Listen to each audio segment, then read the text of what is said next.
in comparison, or triple threat, anything. It's all he's so many things. He's Renaissance beyond Renaissance.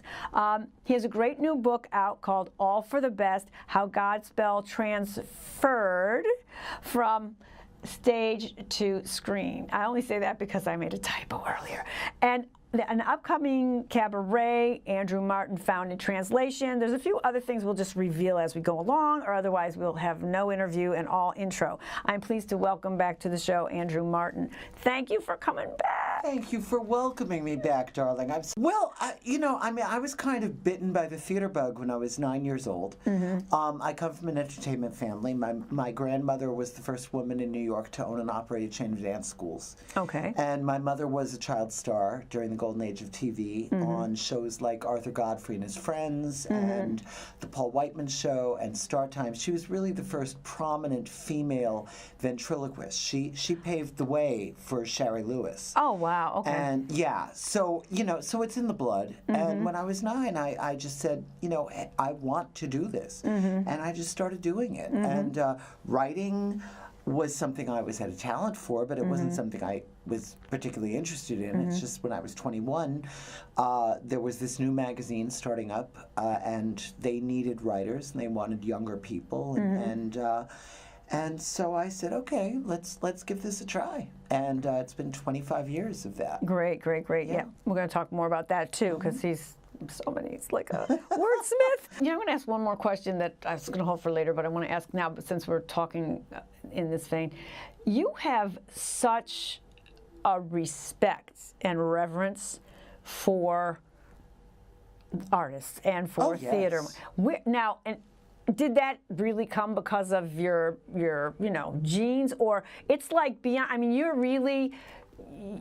one of the, I don't know if you're one of the few, but you write about people, but you write about them with a lot of reverence. I mean, even if there's something you might have to criticize, you're not going to criticize it in a, and I don't think you do often, but you're always giving like the best of the best, and also educating people and preserving. So when did that like become your, I don't know, niche mission or part of your mission? I mean, we're going to talk about all the different things you do in performance, and you're in the book, but you specifically over and over and over again highlight artists, and not just in theater and film. It could be music, it could be, all different things. So just talk about where the reverence and the respect and the regard came from, and the need to make sure people get a spotlight, right? In more ways than their initial thing.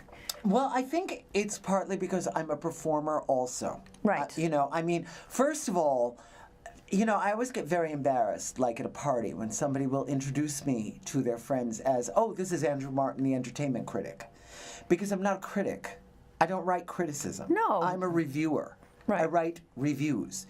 And very often people have asked me, well, what is the difference between a critic and a reviewer, other than semantics? And I say, well, the simple truth is, a critic goes to a show looking for everything that's wrong. A reviewer goes to a show looking for everything that's right. Right. And that's why when I review a show, I go looking for the very best things to talk about. And I do have reverence for... Well, you also bring in the history of things and all that, and like where these people started, or how they... Because I want to make it interesting. You color the picture. You fill in the blank. I want to color the picture. You just summed it up completely.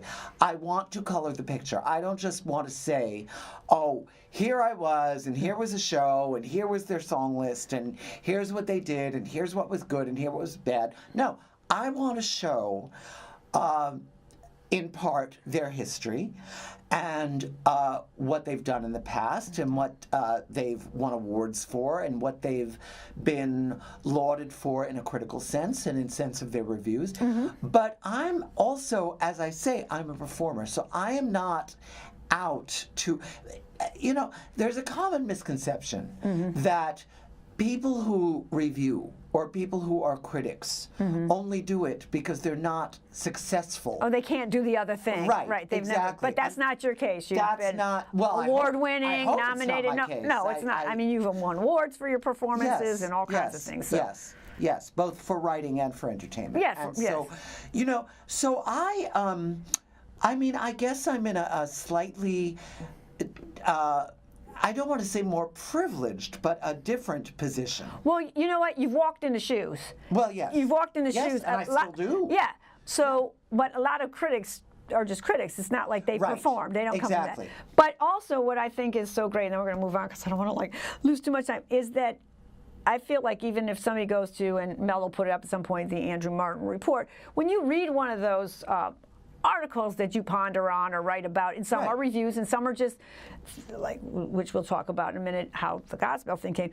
She put the report up. Isn't that lovely? His report's up there. Oh, look at that. I feel like when I read them, like I know something about the performer or the work in a way that you wouldn't know just if you went to the theater and saw the show. Like you get like a little behind story or backstory because you seem to know information